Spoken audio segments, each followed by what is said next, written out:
Hello friends, मैं आपका दोस्त और एजुकेटर शिवभूषण सिंह आपका अपने यूट्यूब चैनल कॉम्पिटिटिव जोन में आपका बहुत बहुत स्वागत करता हूं। भारतीय संविधान भाग 4 पार्ट 4 आपके सामने आज लेकर के आया हूं, है ना। बहुत सारी सीरीज चल रही है इस चैनल के माध्यम से। भारतीय संविधान टॉप 200 सवाल exam ready MCQs free PDF के साथ आपको उचित मार्गदर्शन वही देंगे जो स्वयं सिलेक्टेड हो। तो इस चैनल के माध्यम से आप अपनी पढ़ाई को जारी रखें। Useful for all the competitive exams students. Okay, उचित मार्गदर्शन, धैर्य और लगातार परिश्रम आपको करेंगे सफल, है ना। ये लोगों तो मैं आपको बार बार बताता ही रहता हूं। इससे पहले कि विश्लेषण की शुरुआत करें, अगर अभी तक आपने इस चैनल को सब्सक्राइब नहीं किया तो आप इसे सब्सक्राइब करें, लाइक करें, अपने फ्रेंड्स तक इसे शेयर जरूर करें। ओके, कमेंट्स बॉक्स में आप ये भी बताएं कि आपको ये क्लासेस कैसी लगती हैं और आप यहां से कितना कुछ सीख रहे हैं इस स्मार्ट क्लास के माध्यम से। I know all of you are enjoying this class very much and learning a lot of things from this very platform, है ना। ओके, तो चलिए देखते हैं क्या कुछ मैं आपके लिए लेकर के आया हूं। बहुत ही खूबसूरत लम्हे और खूबसूरत पल जब हम एक साथ एक चैनल पर एक दूसरे से अपनी भावनाओं का आदान प्रदान करते हुए और इस चैनल के माध्यम से अपनी पढ़ाई को जारी रखते हैं। I am not only a teacher but also a motivator. तो आप देखेंगे, जब इस चैनल को विजिट करेंगे तो आप देखेंगे कि यहाँ पर बहुत सारे मोटिवेशनल टॉक्स, मोटिवेशनल सीरीज भी आपके लिए मैं लेकर के आया हूँ। आप उसे भी जरूर देखेंगे, क्योंकि जब आप इन टॉक्स को देखते हैं, मोटिवेशंस को देखते हैं, तो आप अंदर से एनर्जाइज और बूस्ट होते हैं। क्लास के साथ साथ इन सारी चीजों को भी मैं बच्चों को देता रहता हूँ, क्योंकि कंपटीशन का जो माहौल है इसमें बच्चे अपने आप को एनर्जाइज रख सके, बच्चे इसमें सर्वाइव कर सके स्ट्रांगली। इसलिए मैं आप सबों के लिए लेकर के आता हूं टॉप सीरीज मोटिवेशनल क्लास की और मोटिवेशनल टॉक्स की। और यहाँ पर बहुत सारे सीरीज तो आपको मिल ही रहे हैं। सिंधु घाटी सभ्यता, भारतीय इतिहास को लेकर के मैं भारतीय इतिहास की सीरीज एनसीईआरटी क्लास 6 से 12 जो है वो आपको प्रोवाइड करवाई जा रही है, तो आप इन्हें जरूर देखेंगे। ये वाली सीरीज जो है वो टॉप 200 संविधान मैं लेकर के आया हूं फिर से, और ये 2-3 सीरीज एक साथ चलती रहती हैं इस चैनल के माध्यम से। तो कहने का मतलब ये है कि बहुत सारी चीजें यहां से आपको मैं प्रोवाइड करवा रहा हूं और आपकी भी जिम्मेवारी बनती है कि बिल्कुल चीजों को गहन अध्ययन करते चलें, है ना। भारतीय संविधान में मूल संरचना सिद्धांत का प्रतिपादन किस स्वाद में किया गया था? Which case propounded the basic structure doctrine? तो यह है केशवानंद भारती, है ना। केशवानंद भारती बनाम केरल राज्य। क्या ये?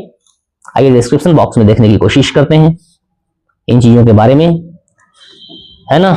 1973 में केशवानंद भारती बाद जो है वो आया था। 1973 केशवानंद भारती बाद में सर्वोच्च न्यायालय ने यह सिद्धांत प्रतिपादित किया कि संसद संविधान में संशोधन कर सकती है, लेकिन उसकी मूल संरचना को नष्ट नहीं कर सकती। यह जो है वो भारतीय संवैधानिक कानून का आधारभूत सिद्धांत बन गया, है ना। क्या क्या? 1973 केशवानंद भारती बाद सर्वोच्च न्यायालय ने सिद्धांत प्रतिपादित किया, संसद जो है वो संविधान में संशोधन तो कर सकती है, लेकिन उसकी मूल संरचना को जो है वो नहीं बदला जा सकता, नष्ट नहीं किया जा सकता। यह जो है भारतीय संवैधानिक कानून का आधारभूत सिद्धांत जो है वो बन गया है। मूल संरचना सिद्धांत को पुनः दृढ़ किस वाद में किया गया? Which case reaffirmed the basic structure doctrine?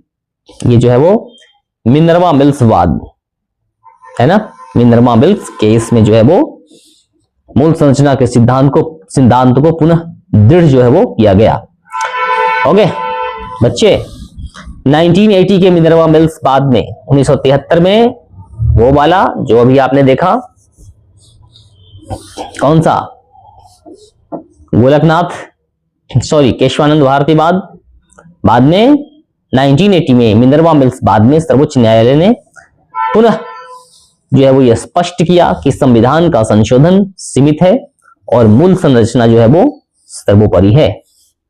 तो इसमें संशोधन संविधान की मूल जो संरचना है, स्ट्रक्चर है, इसमें आप संशोधन नहीं कर सकते। भारतीय संविधान की आत्मा किसे कहा जाता है? Which is called the soul of the Indian constitution. और यह है प्रस्तावना। प्रस्तावना जो है वो भारतीय संविधान की आत्मा है ना। जब हम प्रस्तावना को देखते हैं तो संविधान का लक्ष्य जो है वो हमें पता चलता है कि संविधान जो है वो भारत का संविधान किस बारे में है।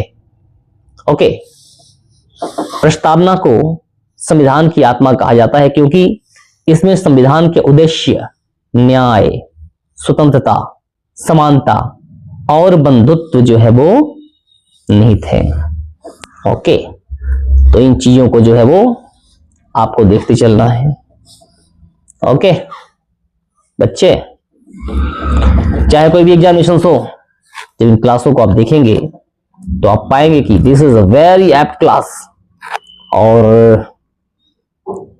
ये जो टॉप 200 की सीरीज चल रही है, ये टॉप 200 जब आप इसे देख लेंगे तो बाहर से कुछ और करने की आवश्यकता भारतीय संविधान के लिए आपको इसकी आवश्यकता नहीं पड़ेगी। तो आप पूरे दिल से, पूरे सोल से इस क्लास को देखें। संविधान सभा की पहली बैठक की अध्यक्षता किसने की थी? Who preceded over the first meeting of the constituent assembly? और ये है सच्चिदानंद सिन्हा। ओके, संविधान सभा की पहली बैठक 9 दिसंबर 1946, बार बार पूछा जाने वाला क्वेश्चन, इसकी अध्यक्षता डॉक्टर सच्चिदानंद सिन्हा ने की थी। ओके बच्चों, संविधान सभा के अस्थायी अध्यक्ष कौन थे? Was the permanent president of the constituent assembly. ये हैं डॉक्टर राजेंद्र प्रसाद। डॉक्टर सच्चिदानंद सिन्हा जो थे वो संविधान सभा के अस्थायी अध्यक्ष थे, बट डॉक्टर राजेंद्र प्रसाद जो है संविधान सभा के अस्थायी अध्यक्ष नियुक्त हुए। बाद में जो है वो क्या बने? ये president of India. Doctor Rajendra Prasad संविधान सभा के अस्थायी अध्यक्ष थे और बाद में भारत के प्रथम राष्ट्रपति भी ये बने। ओके, तो बच्चों एक छोटी सी पंक्ति आपको याद रखना है। देख नभ में खग अकेला, थक के भी रुकता नहीं है, नापना है व्योम सारा, वो कभी झुकता नहीं है। एक छोटी सी चिड़िया अपने पंखों को पसार करके दूर दूर नील गगन में उड़ते हुए पूरे व्योम को, पूरे आकाश को नाप लेने की क्षमता रखता है, इच्छा रखता है। आपके पास इतने सारे संसाधन दिए जा रहे हैं तो आप क्यों डगमगा रहे हो? सही दिशा, सही मार्गदर्शन और लक्ष्य का उचित निर्धारण, इससे मिलेगी आपको सफलता। और मैं SP Singh, your teacher and motivator, आपको वहां लेकर के जाऊंगा जहां से लग जाती है सफलता की छड़ी। ओके, तो बन रही है इस चैनल से, जुड़ करके अपनी तैयारी को अद्यतन करते रहिए। संविधान का मसौदा तैयार करने वाली समिति के अध्यक्ष कौन थे? वो the chairman of the drafting committee. ये हैं doctor B.R. Ambedkar. Doctor Bhimrao Ambedkar को मसौदा समिति का अध्यक्ष बनाया गया, इसलिए इन्हें भारतीय संविधान का शिल्पकार भी कहा जाता है ना। ओके, इसलिए इन्हें भारतीय संविधान का क्या? शिल्पकार, the architecture of Indian constitution कहा जाता है, क्योंकि ये मसौदा समिति के अध्यक्ष थे। भारतीय संविधान, देखो बच्चों ये 7वां क्वेश्चन है, 107 लिखा गया है यहाँ पे। ओके, भारतीय संविधान में कितनी अनुसूचियां हैं वर्तमान में? How many schedules are there in the Indian constitution at present? वर्तमान में 12, स्टार्टिंग में 8 अनुसूचियां शेड्यूल थी, अब 12 हो गई। मूल संविधान में 8 अनुसूचियां थी, लेकिन वर्तमान में अनुसूचियों की संख्या 12 है। संविधान की सबसे लंबी अनुसूची कौन सी है? Which is the longest schedule of the constitution? और ये है आपकी 7वीं अनुसूची, 7th शेड्यूल। 7वीं अनुसूची में क्या क्या चीजें आती हैं? संघ,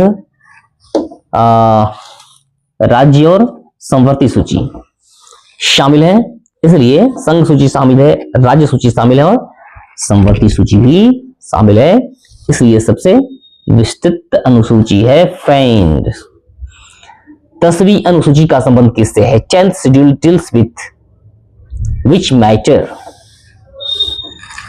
हाँ, दल बदल विरोधी कानून, anti defection law. 10th schedule dealt with this matter, anti defection law. 10वीं अनुसूची 52nd संविधान संशोधन 1985 के द्वारा जोड़ी गई। ये भी क्वेश्चन बार बार पूछा जाता है और इसका उद्देश्य दल बदल को जो है वो रोकना है। ओके, भारतीय संविधान में न्यायिक पुनरावलोकन की शक्ति किस अनुच्छेद में निहित है? Which article forms the basis of judicial review in India? ये सारे ऊपर में article 13, article 32, article 226। So the right answer is all of the above. उपयुक्त सभी। थोड़ी व्याख्या देखते हैं इसके बारे में। न्यायिक पुनरावलोकन की शक्ति, आर्टिकल 13, असंवैधानिक कानूनों का निरस्तीकरण, अनुच्छेद 32 सर्वोच्च न्यायालय तथा अनुच्छेद 226 उच्च न्यायालय से मिलकर के विकसित हुई, इसलिए इसे संविधान की मूल संरचना भी माना जाता है। तो आप समझिए, व्याख्याओं पर ध्यान दें, दिल की गहराइयों में उतारें, एग्जामिनेशंस को क्रैक करें। मौलिक अधिकारों का संरक्षक, गार्डियन ऑफ फंडामेंटल राइट्स किसे कहा जाता है? Who is called guardian of fundamental rights. और भैया ये है सर्वोच्च न्यायालय, क्योंकि कोई भी टेंशन होता है तो हम सर्वोच्च न्यायालय में पहुंच जाते हैं। कुछ भी जुडिशियरी डिस्प्यूट्स होते हैं तो हम सर्वोच्च न्यायालय का दरवाजा खटखटाते हैं। इसलिए सुप्रीम कोर्ट को जो है वो क्या कहा गया है? कहा गया है the guardian of fundamental rights. जब भी इसका वायोलेशन होता है तो हम सुप्रीम कोर्ट का दरवाजा खटखटाते हैं, है ना। सर्वोच्च न्यायालय को मौलिक अधिकारों का संरक्षक कहा जाता है। क्यों कहा जाता है?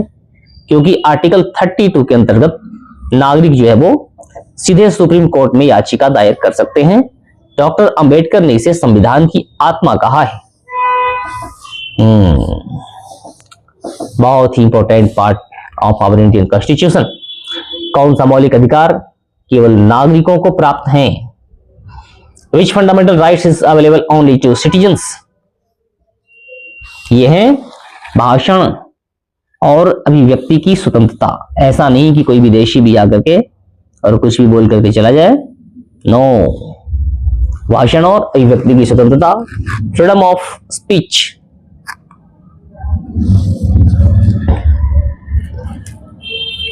ओके,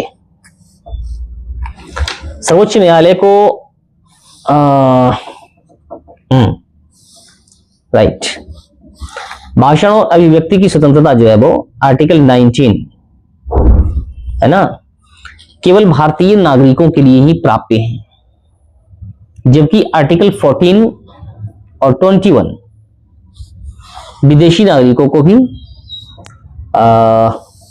संरक्षण देते हैं। मौलिक अधिकारों के निलंबन का प्रावधान किस आर्टिकल में है? Suspension of fundamental rights is provided under which article? ये दोनों आर्टिकल इसमें शामिल है, article 358 and article 359। So both A and B is the right answer, है ना। ये और भी दोनों जो है वो यहाँ पर राइट आंसर हो जाएंगे। देखते हैं यहाँ पे राष्ट्रीय आपातकाल के दौरान जो है वो आर्टिकल 358 है ना, राष्ट्रीय आपातकाल के दौरान आर्टिकल 358 के अंतर्गत आर्टिकल 19 जो है वो स्वतः निलंबित हो जाता है, जबकि आर्टिकल 359 के अंतर्गत राष्ट्रपति अन्य मौलिक अधिकारों के प्रवर्तन को निलंबित कर सकते हैं। इसलिए यहां पर ए और बी दोनों जो है वो आपके सही आंसर हो जाएंगे। निम्न में से कौन सा अधिकार अब जो है वो मौलिक अधिकार नहीं रहा भाइयों? Which of the following is no longer a fundamental rights? संपत्ति का अधिकार, है ना, ये वाला जो है वो संपत्ति का अधिकार, राइट टू प्रॉपर्टी जो है वो अब मौलिक अधिकारों की श्रेणी में नहीं है। कब से? 44वें संविधान संशोधन 1978, इसके द्वारा संपत्ति के अधिकार को मौलिक अधिकारों की सूची से हटा करके आर्टिकल 300A एक जो है वो क्रिएट कर दिया गया। डायरेक्ट क्वेश्चन यहां से पूछे जाते हैं। आर्टिकल 300A के अंतर्गत इसे जो है वो एक वैधानिक अधिकार बना दिया गया है। दोस्तों, राज्य के नीति निर्देशक तत्व किस भाग में वर्णित हैं? Directive principles of state policy are in which part? और यह है पार्ट 4 में। राज्य के नीति निर्देशक तत्व, इनकी व्याख्या यहां पे हमें मिल जाती है संविधान में। नीति निर्देशक तत्व पार्ट 4 आर्टिकल 36 से लेकर के 51 को डील्स करता है, निर्वर्णित है। जो राज्य को एक कल्याणकारी राज्य बनाता है, राम राज्य की स्थापना, बापू का सपना। नीति निर्देशक तत्व का एक अहम हिस्सा, और यहीं से हम एक कल्याणकारी राज्य की अवधारणा की प्रेरणा लेते हैं। भाग 4 अनुच्छेद 36 से 51 तक। मौलिक कर्तव्यों को संविधान में किस संशोधन के द्वारा जोड़ा गया? मौलिक कर्तव्य, फंडामेंटल ड्यूटीज, राष्ट्र के प्रति हमारे क्या कर्तव्य हैं, ये जो है वो 42वें संविधान संशोधन 1976 में जोड़ा गया।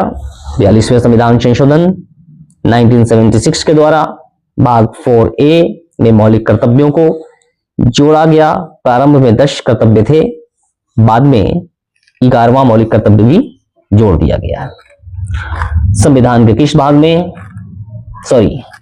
भाग को संविधान की आत्मा कहा गया है? डॉक्टर भीमराव अंबेडकर के अनुसार which part is called the soul of the constitution by doctor Ambedkar? यह है पार्ट 3। क्यों है? जरा दिमाग लगाने की कोशिश करें। इसका आंसर यहां पे डॉक्टर अंबेडकर ने भाग 3 को अर्थात मौलिक अधिकारों को संविधान की आत्मा कहा, क्योंकि इनके बिना संविधान अर्थहीन हो जाता है। कि मौलिक अधिकार ही नहीं तो वहां के रहने वाले लोगों के अधिकार छिन जाएंगे। इसलिए मौलिक अधिकार जो कि वर्णित है पार्ट 3 में, बहुत ही इंपॉर्टेंट पार्ट भारतीय नागरिकों के लिए, और इसीलिए डॉक्टर अंबेडकर ने भाग 3 को अर्थात मौलिक अधिकारों को संविधान की आत्मा कहा था। ओके, संविधान का कौन सा आर्टिकल अनुच्छेद समानता के अधिकार की नींव है? Which article is the foundation of right to equality? और यह है आर्टिकल 14, है ना। अनुच्छेद 14 कानून के समक्ष समानता और विधि के समान संरक्षण की गारंटी देता है, जिससे समानता के अधिकार की आधारशिला रखी गई। जो हम बार बार समानता के अधिकार की बात करते हैं, तो ये आर्टिकल 14 जो है वो इसके स्रोत है, यही से उत्पत्ति होती है समानता के अधिकार की। आर्टिकल 14 कानून के समक्ष समानता और विधि के समान संरक्षण की गारंटी देता है। तो समान संरक्षण की गारंटी देता है, जिससे समानता के अधिकार की आधारशिला जो है वो प्रारंभ होती है। आधारशिला जो है वो यहीं से रखी गई है, इक्वलिटी की। अस्पृश्यता, अनटचेबिलिटी, अस्पृश्यता के उन्मूलन का प्रावधान किस आर्टिकल में है? Abolition of untouchabilities under which article? और यह है आर्टिकल 17। चिर परिचित आर्टिकल, बहुत प्रारंभिक काल से हम पढ़ते आ रहे हैं, और जो बच्चे यहाँ पर स्टडी कर रहे हैं, इन चीजों का गहन अध्ययन करते हुए, बहुत कुछ सीखते हुए, अपने आप को और भी एप्ट करते हुए, अनुच्छेद 17 अस्पृश्यता अनटचेबिलिटी का जो है वो पूर्ण उन्मूलन करता है, इरेडिकेशन करता है। इसके किसी भी रूप को दंडनीय अपराध घोषित करता है। यह सामाजिक न्याय की दिशा में एक अत्यंत महत्वपूर्ण प्रावधान है। ओके दोस्तों,